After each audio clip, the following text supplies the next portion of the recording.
ये आकाशवाणी है। कोविड-19 विशेष कार्यक्रम के अंतर्गत प्रस्तुत है कोरोना वायरस संक्रमण की वर्तमान स्थिति पर चर्चा, जिसे प्रस्तुत कर रहे हैं आकाशवाणी संवाददाता आनंद श्रीवास्तव। इस कार्यक्रम में आमंत्रित स्वास्थ्य विशेषज्ञ हैं गुरुग्राम के मेदांता अस्पताल में मेडिसिन विभाग के निदेशक डॉक्टर पी.के. झा। नमस्कार। कोरोना संकट के इस दौर में बहुत जरूरी है कि हम अपने आप को पॉजिटिव बनाए रखें। सकारात्मक सोच के साथ अगर अपने अपने लक्ष्यों को हासिल करने की दिशा में हम लगातार कदम बढ़ाते रहेंगे तो हम बहुत जल्द सफल होंगे। ये एक ऐसा दौर है जब निराशा और हताशा से बहुत सारे लोग घिर जाते हैं और हमें ऐसा लगने लगता है कि शायद हम जो अचीव करना चाहते थे, हम जो अपने लिए हमने जो सपने बनाए थे, शायद वो साकार नहीं होंगे। धैर्य रखिए, हिम्मत बनाए रखिए, हौसले को आजमाइए, मुश्किलों में मुस्कुराना सीखिए। आप बहुत जल्द अपने लक्ष्य को हासिल कर लेंगे। एक बात और, आप जहां भी जाएं, कोविड प्रोटोकॉल का पालन जरूर करें। आज के कार्यक्रम के साथ मैं हूं आनंद श्रीवास्तव और हमारे साथ जुड़ गए हैं वरिष्ठ स्वास्थ्य विशेषज्ञ doctor PK. Jha. Doctor Jha, कार्यक्रम में आपका बहुत बहुत स्वागत है। नमस्कार आनंद जी, और सभी श्रोताओं को मेरे तरफ से नमस्कार। जी नमस्ते सर। सबसे पहले आपसे यहीं से शुरुआत करते हैं कि भारत में कोरोना के मामलों में उतार चढ़ाव देखने को मिल रहा है। कल मामले कम थे, आज थोड़े ज्यादा हो गए हैं। 3000 से ज्यादा मामले पिछले 24 घंटे में सामने आए हैं। चौथी लहर की चर्चा हर तरफ है कि चौथी लहर अब आने वाली है। बहुत सारे जगहों पर राजधानी दिल्ली में भी कोरोना के मामले लगातार बढ़ते हुए नजर आ रहे हैं। क्या ये जो डर है चौथी लहर का, वो सच होने वाला है?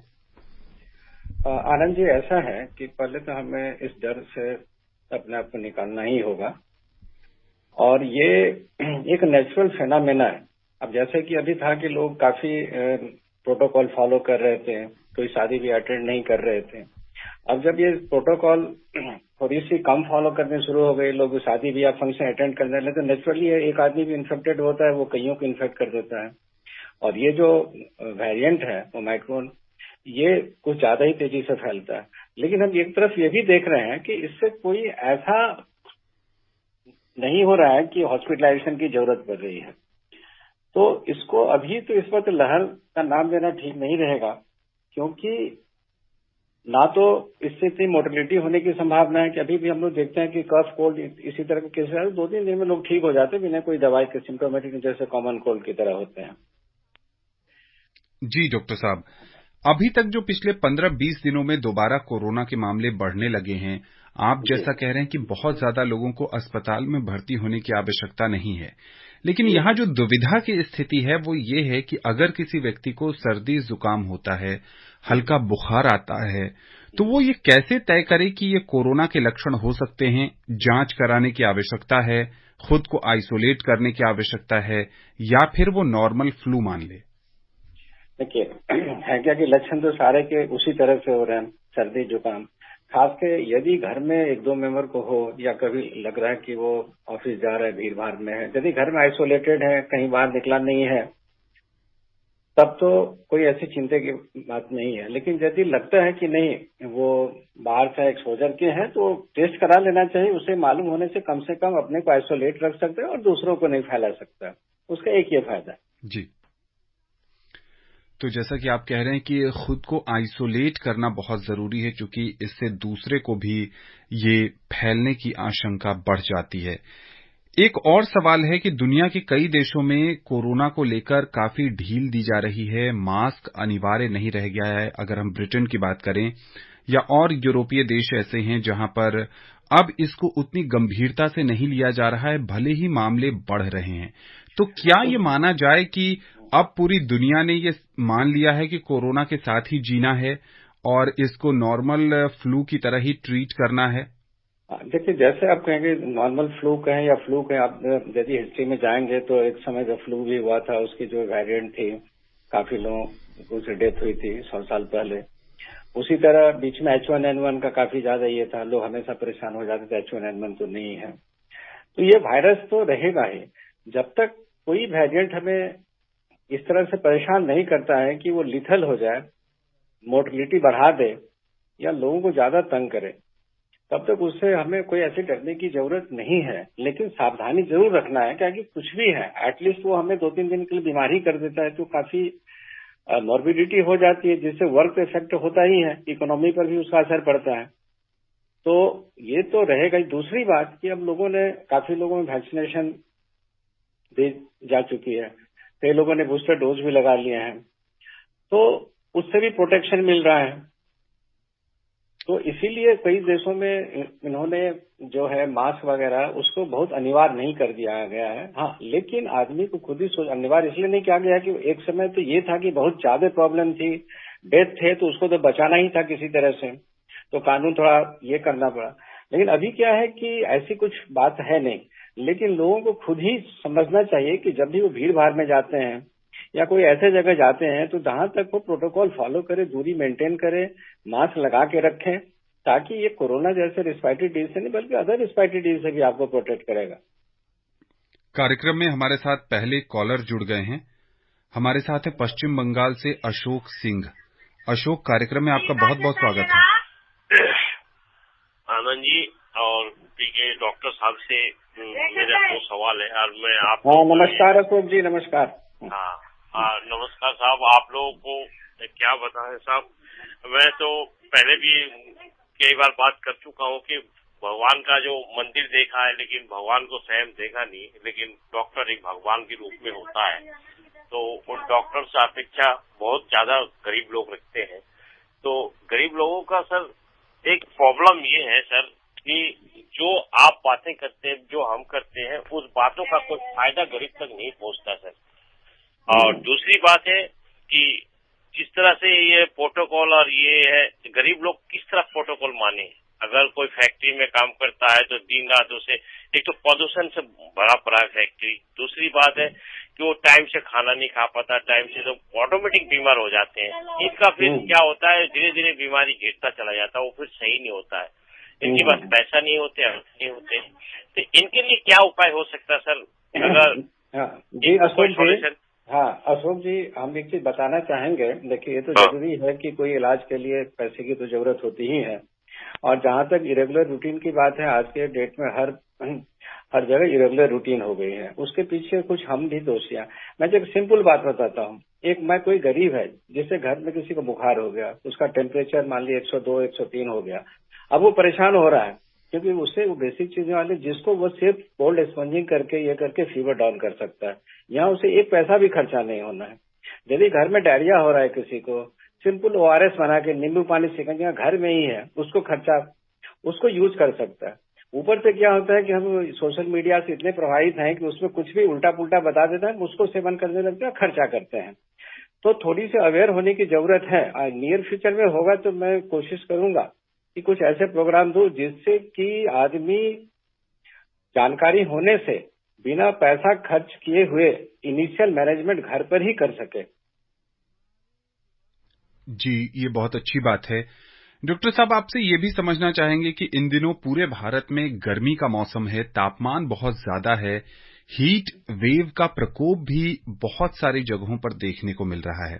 जी जी। और यहाँ जो समस्या आती है वो ये आती है कि हमें समझ ही नहीं आता कि हीट वेव के कारण ये परेशानी हो रही हमें क्या करते हैं कि हम उसे दूसरे तरीके से ट्रीट करने लगते हैं और कई बार ये काफी गंभीर स्थिति भी बन जाती है। जी, थोड़ा इसमें हमारे श्रोताओं को बताएं।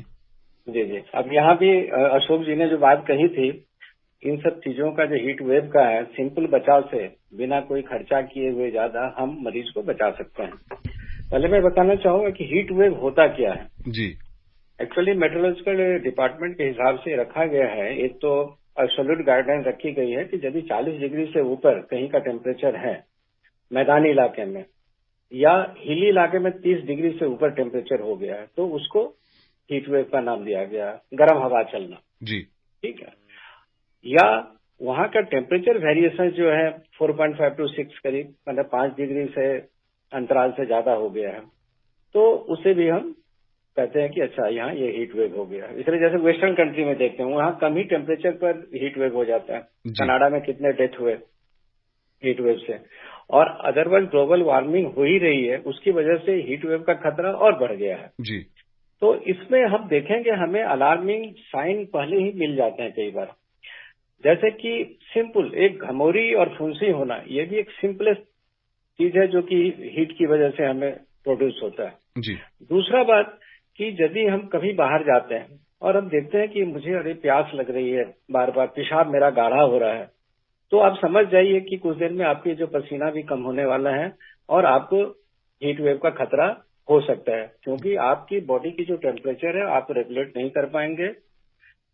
तो बाहर का जो टेम्परेचर है वो आपको शरीर में हो जाएगा। जी। तो इससे आप आसानी से अर्ली रिकॉग्नाइज करके उससे आप क्या कर सकते हैं, सिंपल ORS घोल पानी ये सब लेके साथ चले और पीते रहें, हाइड्रेट रखें अपने आप को। सिंपल वो करेंगे तो आप बचे रहेंगे उससे। जी। उसी तरह यदि लग गया किसी को कि इसको हीट स्ट्रोक ना हो गया हो, तो हीट स्ट्रोक का सबसे बड़ा लक्षण एक है शुरू में कि पेशेंट का टेम्परेचर तो बढ़ा हुआ रहेगा ही, पेशेंट कुछ भकी भकी बातें करने लगेगा लोग।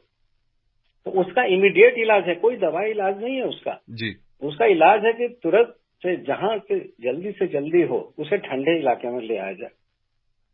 जब मैं फौज में था उस समय एसी नहीं था, तो एक हीट रूम बना के रखा जाता था हीट वेव से बचने के लिए, जिसको आइस रूम बोलते थे। उसमें बर्फ की सीलियां लगी रहती थी ताकि रूम का टेम्परेचर काफी लो हो। जी। तो हम मान लीजिए गांव में भी जहां गरीबी है, जहां उतने लोग नहीं है, एक गांव में इस तरह का आदमी इंतजाम कर सकता है जहां एसी नहीं है, रख सकता है जहां बहुत गर्मी पड़ती है। जी। और उसमें मरीज का टेम्परेचर हम जितना जल्दी से जल्दी नॉर्मलाइज करेंगे, 40 डिग्री टेम्परेचर है मान लो उसका, 42 डिग्री है, उसको जितना जल्दी हम 39 के आसपास ले आए उतना उसके बचने की संभावना हो जाती है। यहाँ कोई पैरासीटामोल की जरूरत नहीं है, कोई इंजेक्शन की जरूरत नहीं है। जी। लेकिन हम जानकारी के अभाव में क्या करते हैं, उठा के उसको हॉस्पिटल ले जाने लगते हैं, कहीं ठंडा है। दूसरी बात, मान लीजिए आपके पास आइस रूम भी नहीं है, सिंपल आपके पास सिंपल ठंडा पानी है, आप पूरे उसको आदमी को उस पानी में ये कर दें या पानी स्प्रिंकल कर दें, पंखा से होकने लगे, ताकि जल्दी से जल्दी इवेपोरेशन होगी, कूलिंग इफेक्ट होगा और बॉडी ठंडा होगा। एक टेम्परेचर आने उससे आदमी की जान बच सकती है बिना कोई खर्चा किए हुए। बिल्कुल ठीक। गुरुग्राम से हमारे साथ सुभाष जी जुड़ गए हैं। सुभाष जी, कार्यक्रम में बहुत बहुत स्वागत है आपका। आनंद सर, नमस्ते। नमस्कार। नमस्कार सुभाष जी, नमस्कार। बहुत धन्यवाद सर। सर मैं जानना चाह रहा था, क्या चौथी लहर के बारे में जैसे क्या ये काफी संभावनाएं हैं क्या आने की? घर एनीमिया के बारे में सर सवाल था जी। क्योंकि सर एनीमिया तो कोई बीमारी है नहीं, लेकिन रक्ताल्पता होती है, तो इससे फर्स्ट स्टेज यानी प्राथमिक तौर पर इस पे हम हॉस्पिटल में गए पहले कैसे पहचान कर सकते हैं कौन सी शरीर में आंतरिक या बाह्य कोई ऐसी समस्या होती है जिससे हम पता कर पाए कि हमें एनीमिया हो गया है और उससे हम सचेत हो सके। और आप लोग सर आते हैं, मैम हम लोगों की बहुत बढ़िया जानकारी अच्छी मिलती है। आप लोगों को बहुत बहुत धन्यवाद करता हूँ सर। धन्यवाद जी। बहुत शुक्रिया जी। यदि मैं समझ रहा हूँ तो ये शायद एनीमिया के बारे में पूछ रहे हैं जी। ये जानना चाहते हैं कि जो एनीमिया बीमारी है वो कैसे हम पहचान पाएं कि हमें एनीमिया हो गया है। अच्छा, ऐसा है सुभाष जी कि एनीमिया तो हिंदी में बेसिकली यदि खून कम हो जाता है तो उसको हम लोग एनीमिया बोलते हैं, एक नॉर्मल लेवल से आदमी का, जैसे लेडीज में 12 से कम हो गया तो वो एनीमिया। तो एनीमिया माइल्ड भी हो सकती है, हल्का भी, ज्यादा भी हो सकती है। तो यदि एनीमिया होता है तो क्या होता है कि आप के बॉडी में जो खून के जो कण है, लाल कण है, ये ऑक्सीजन कैरी करते हैं। तो पहला लक्षण होने लगता है कि आदमी लगे कि वो थका हुआ फील कर रहा है, जल्दी थक जाता है, उसकी सांस फूलने लगती है। तो हमें सोचना चाहिए कि उसे खून की कमी ना हो। कोई बड़ी बात सोचने से पहले, स्पेशली यदि उसकी न्यूट्रिशन अच्छी नहीं है और विलेजेस में है, ऐसे दूर दराज में जहाँ से प्रॉपर आयरन भी नहीं मिल रहा है खाने के लिए, प्रॉपर ग्रीन और सोर्सेज जो खून बनाने के लिए विटामिन होते हैं वो सब नहीं मिल रहा है, तो हमें समझना चाहिए कि इसका जो है सांस फूल रहा है, मोस्ट लाइकली एनीमिया की। फिर हम ब्लड का सिंपल टेस्ट कराने से उसमें हमें खून की मात्रा की मालूम हो जाती है कि हीमोग्लोबिन कितना है। जितना कम रहेगा सिम्टम उतना ज्यादा। बहुत कम होने पर तो हम उसके आंख में भी देख सकते हैं कि उसमें थोड़ी सी पीलेपना आगे, उसका कलर थोड़ा चेंज हो गया, हम लोग पेल बोलते हैं, पेल कलर लाइट, तो उससे भी पता चल जाता है। जी बिल्कुल ठीक। देश की राजधानी दिल्ली से हमारे साथ जुड़ गए हैं धर्मवीर। धर्मवीर जी, कार्यक्रम में आपका बहुत बहुत स्वागत है। आनंद जी नमस्कार। नमस्ते। मैं धर्मवीर गांधीनगर दिल्ली से बोल रहा हूँ जी। डॉक्टर साहब नमस्कार। नमस्कार धर्मवीर जी, नमस्कार। धन्यवाद। डॉक्टर साहब, ये जो वायरस फैलाने में समाज भी जिम्मेदार ही है और घटाने में भी समाज ही जिम्मेदार है। अगर लॉकडाउन होता है तो समाज अपने अपने घरों में रहता है तो वायरस अपना कंट्रोल हो जाता है। अब जैसे आनंद जी ने बताया कि अभी केस बढ़ गए, तो इसके पीछे भी तो हमारा समाज ही है क्योंकि वो उसने मास्क लगाना बंद कर दिया था। गवर्नमेंट ने अगर इसके लिए पीछे जो चालान करना बंद कर दिया था तो उन्होंने भी बंद कर दिया था। चालान करना शुरू कर दिया तो मास्क लगाना शुरू कर दिया। तो इसके पीछे समाज की भी तो जिम्मेदारी बनती है कि हमें अपने आप ही इतना जागरूक हो जाना चाहिए आज की स्टेज में कि हमें ये सब छोटी छोटी बीमारियों से भी हम अपने आप ही मुकाबला कर पाएंगे। जी धर्मवीर जी, मैं बहुत सहमत हूँ आपकी बातों से। ये बहुत दुख की बात है कि हमें अपने स्वास्थ्य के लिए और अपनी कुछ अदर बुराइयों से, कई चीजों से बचने के लिए हमें जब तक कानून नहीं बनता है, हमें फोर्स नहीं किया जाता है, तब तक हम नहीं कुछ करते हैं। हम खुद जानते हैं, यदि आप ये सिंपल मास्क भी लगाते हैं भीड़ में, लिफ्ट में, तो ये आप देख रहे होंगे कि ये अदर रिस्पायरेटरी इन्फेक्शन से भी हमें बचाता है। जो भी चीजें खांसी के थ्रू फैलती हैं तो वो ट्रांसमिट नहीं हो पाएगी यदि हम मास्क लगा रहे हैं। तो खास कर कहीं हम भीड़ भाड़ में जाते हैं, उसमें कोई नुकसान क्या लगाना। हम लिफ्ट में जा रहे हैं, मार्केट में जा रहे हैं, तो हमें डस्ट से भी बचाता है। तो बहुत सारी प्रोटेक्शन है। अब इसके लिए बड़ी विडम्बना है कि उसके लिए भी हमें कानून बनाना पड़े। एक हेलमेट पहनने के लिए भी कानून बनाना पड़े। जान आपकी है, फिर कानून बनाना पड़ता है आप हेलमेट पहनो, नहीं तो आप चालान कर देंगे। तो ये तो हमें सोचना होगा, हमें ही सोचना होगा। डॉक्टर साहब, हीट वेव की चर्चा हो रही थी। यहाँ एक व्यावहारिक सवाल है जिसको लेकर बहुत सारे लोगों के जहन में कई तरह की भ्रांतियां हैं कि जब भी हम धूप में निकलते हैं जी, धूप से वापस आके तुरंत पानी पीना सही होता है या तुरंत नहाना सही होता है या नहीं? देखिए, उसमें जहां तक हमें sudden change of temperature avoid करना चाहिए। क्योंकि एक सिंपल बताते हैं, मान लीजिए आप 40 डिग्री में खड़े हैं जी, उस समय क्या है कि आपका शरीर जो है उसको कूल करने की कोशिश कर रहा है जी, कूल करने जो पसीना निकलता है अभी हमें ठंडा करने के लिए निकलता है जी, और यही पसीना जो सूख जाता है तो बॉडी कूल नहीं कर पाता है, तो फिर बाहर का हीट हमारे बॉडी के हीट के बराबर हो जाता है। बाहर का हीट आ जाता है, हमारे बॉडी का हीट भी उतना हो जाता है जिसकी वजह से हीट स्ट्रोक या हीट एग्जॉर्शन वगैरह होने लगता है। तो यहाँ क्या है कि हम 40 डिग्री, अब सडनली हम आ रहे हैं लेके, हमने चिल्ड वाटर पी लिया बहुत ज्यादा जी, या आइस ले लिया। अब बॉडी तो वहाँ कोल्ड कर रही थी, सडनली उसे कूल मिला, वो तुरंत तो उसको हीट करना नहीं शुरू करेगी। उसे कोल्ड का जो ठंडे का जो उसको ये मिला इंडिकेशन, तो बॉडी को लगेगा कि वो ठंडा हो रहा है। तो थोड़ी देर बैठ करके कुछ देर वेट करके ले तो ज्यादा अच्छा है। ऐसा नहीं कि आप पी लेंगे तो कोई ऐसी परेशानी हो जाएगी बहुत ज्यादा जी, लेकिन बॉडी को अचानक दो तरह के जो सेंसेशन मिलेंगे तो उससे थोड़ी दिक्कत हो जाती है। जी। कार्यक्रम में हमारे साथ जुड़ गए हैं गाजियाबाद लोनी से मोहम्मद यामीन। यामीन जी, कार्यक्रम में स्वागत है आपका। सर नमस्कार जी। नमस्कार यामीन जी, नमस्कार सर। मैं यामीन भाई रेडियो वाला, चिरोड़ी लोनी जी। सर, मैं जानना चाह रहा था, आजकल बुखार जो चल रहा है ये जी काफी चल रहा है, मच्छरों से हो जाता है, मलेरिया टाइप भी हो जाता है, क्या ये भी कोरोना में तब्दील हो जाएगा क्या जी? जी डॉक्टर साहब। यामिनी जी, ऐसा है कोई चीज तब्दील नहीं होता है।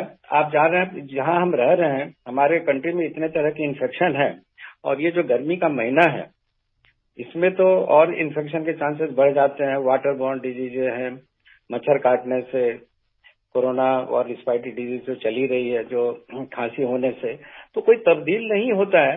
ये नहीं कि एक बीमारी, किसी को मलेरिया है तो वो कोरोना में तब्दील हो जाएगी, या उसको टाइफाइड है तो कोरोना में तब्दील हो जाए। तब्दील वाली सब नहीं होती है, कुछ वो बीमारी अलग होती है। जी।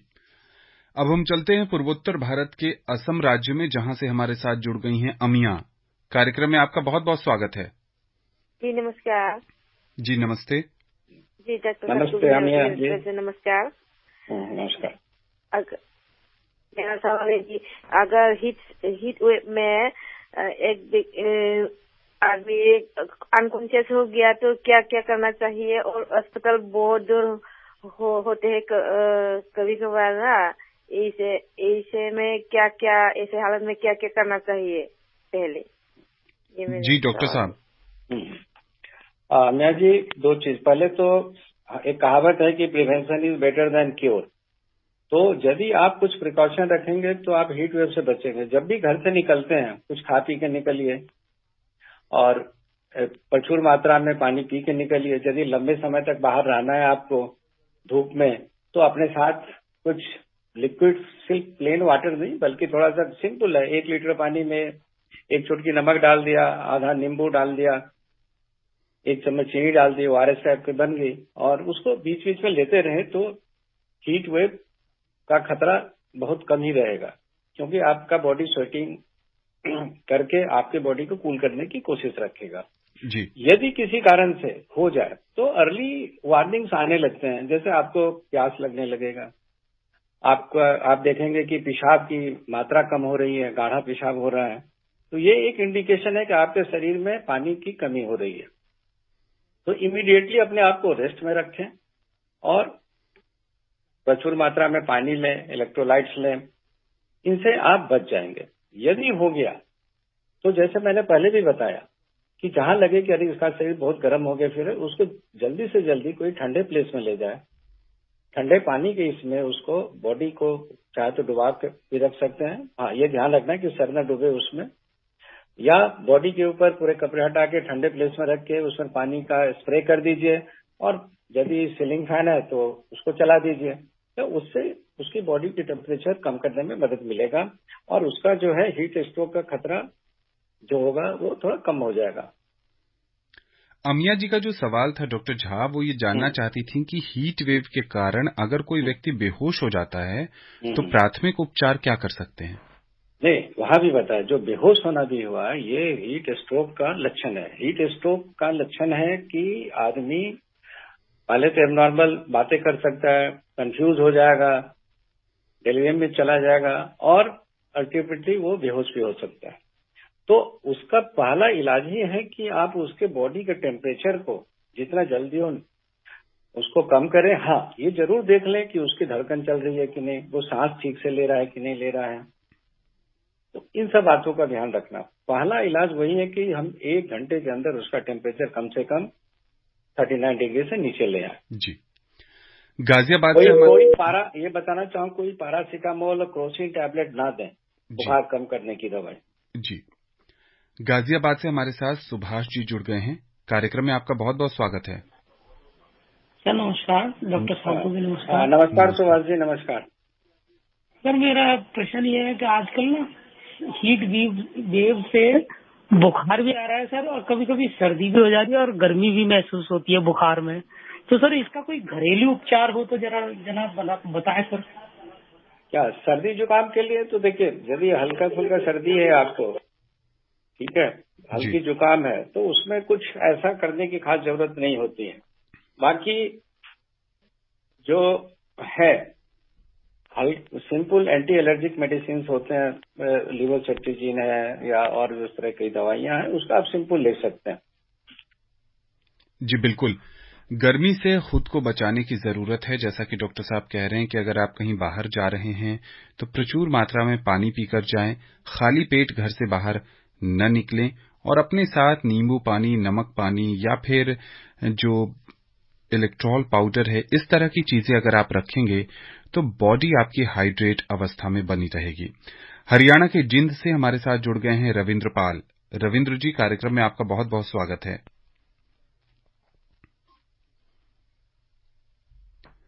रविंद्र जी, आप सुन पा रहे हैं तो अपना सवाल पूछिए।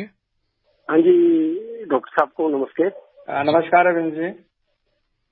सर मैं वेनिस प्रॉब्लम है थ्रोम्बोसिस की। अच्छा, भेन में नीचे पैरों में? हाँ जी सर। ये पैरों में है थ्रोम्बोसिस? हाँ जी हाँ जी हाँ जी हाँ जी।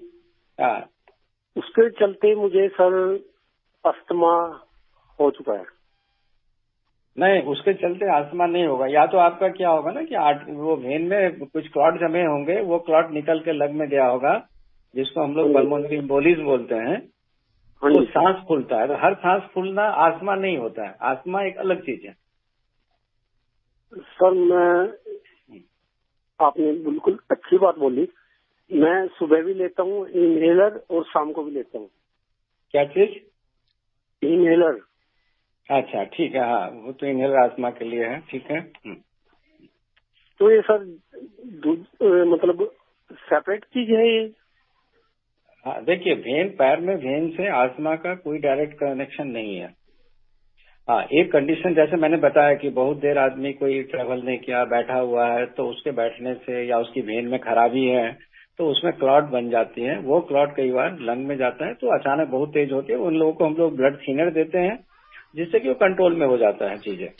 आस्थमा क्या है ये कई बार आप देखेंगे, अभी कल शायद आस्थमा दिवस था तो उसके ऊपर भी आप इसमें जागरूकता प्रोग्राम में हुआ था इसके ऊपर। तो आस्थमा क्या है कि वो डिफरेंट चीज है। उसमें क्या होता है, आपका लंग जो है या तो आप एलर्जिकली ओवर सेंसिटिव हो जाता है, कुछ इन्फ्लामेटरी प्रोसेस भी चलता है जिससे कि स्पाज्म होती है और आपका हवा जो है वो आसानी से निकल नहीं पाता। जब आप इनहेलर लेते हैं, इनहेलर क्या करते हैं, उन छोटे छोटे सांस की नलियों को फैलाता है जिससे कि आपकी जो है सांस आसानी से बाहर आ जाती है। बिल्कुल ठीक। डॉक्टर साहब, एक और सवाल यहाँ पर है कि जब से सभी लोगों के लिए प्रिकॉशन डोज की शुरुआत हुई है, बहुत ज्यादा उत्साह देखने को नहीं मिल रहा है। जैसा कि हमने देखा था, पहली और दूसरी डोज के लिए लोग स्लॉट बुक करने के लिए लगातार प्रयासरत रहते थे। अब जब आसानी से प्रिकॉशन डोज उपलब्ध है तो बहुत सारे लोग इसमें दिलचस्पी नहीं दिखा रहे हैं। इस सवाल पर आएंगे डॉक्टर साहब, उससे पहले हमारे साथ राजधानी दिल्ली से केशव जी जुड़ गए हैं। कार्यक्रम में आपका बहुत बहुत स्वागत है। नमस्कार केशव जी। हेलो जी, अपना सवाल पूछिए। सर, मेरे दो सवाल है सर। पहला सवाल ये है, जैसे सर गर्मी ज्यादा होती है तो उसमें से ऐसे फल फ्रूट खाते हैं, उसमें तरबूज और खरबूजा, तो सर जैसे वो खाने के बाद तुरंत पानी पीना चाहिए नहीं? उसमें जैसे लूज मोशन कहते हैं हो जाते हैं। और दूसरा सवाल ये है सर, जैसे गर्मी में ज्यादा है तो इस टाइम से चिकन फिश ज्यादा खानी चाहिए नहीं? जी डॉक्टर साहब। हाँ, ऐसा है कि खरबूजा या तरबूजा खाने के बाद पानी पी लेंगे थोड़ा, उससे कोई ऐसी नुकसान नहीं होती है। वो कई हमारा चला आ रहा है जमाने से, हर चीज की ठंडा गरम, गरम ठंडा, वो तरह की बातें होती है कि ठंडा। मेन है कि तरबूजा में कुछ लिक्विड इतना होता है, जैसे आप प्रचुर मात्रा में लेते हैं तो इमीडिएटली उसमें आपको पानी की जरूरत नहीं होती है। और ये आपको जो तरबूजे हैं, खरबूजे हैं, इनमें तरल पदार्थ ज्यादा होने की वजह से आपको हाइड्रेट रखने में भी मदद करती है। और दूसरा क्या सवाल था इनका, एक कि ज्यादा गर्मी जब इस समय पड़ रही है तो नॉनवेज खाना कितना सही है? कोई दिक्कत नहीं, आप नॉनवेज खा सकते हैं। देखिए, कोई चीज गर्म ठंडा ऐसा नहीं होता है, आप किस तरीके से खाते हैं वो डिपेंड करता है। सिंपल एग्जांपल बताता हूँ। एक आदमी गर्म कॉफी पीता है, इमीडिएटली तो उसको गर्मी देगी जाड़े में, लेकिन वही आदमी कोल्ड कॉफी पीता है ठंडा, तो इमीडिएटली उसको ठंडे की ये होती है। तो आप खाने को कैसे खाते हैं? आप खीर ठंडा खाते हैं तो दूसरी तरह खीर गर्म करके खाते हैं तो दूसरा होगा। तो मेन है कि टेम्परेचर उस चीज का कैसा है जिसको आप खा रहे हैं। बिल्कुल ठीक। तो जिस सवाल पे चर्चा कर रहे थे डॉक्टर साहब, बहुत संक्षेप में उसमें बताइए। प्रिकॉशन डोज को लेकर लोगों में उत्साह बहुत कम देखने को मिल रहा है। कार्यक्रम में अब समय नहीं है कि इस पर आपसे चर्चा कर सके। अगले कार्यक्रम में आपसे इस पर जरूर चर्चा करेंगे। आकाशवाणी के इस विशेष कार्यक्रम से जुड़ने के लिए और विशेषज्ञ राय देने के लिए डॉक्टर झा आपका बहुत बहुत आभार। बहुत बहुत धन्यवाद आपको भी आनंद जी, अच्छे तरीके से आपने सारा कंडक्ट किया। शुक्रिया सर। जैसा कि डॉक्टर साहब बता रहे थे कि चौथी वेव को लेकर बहुत ज्यादा डरने की जरूरत नहीं है। हाँ, लेकिन जहां भी जाइए कोविड प्रोटोकॉल का पालन करते रहिए, स्वस्थ रहिए, खुशहाल रहिए और संक्रमण से बचे रहिए। नमस्कार।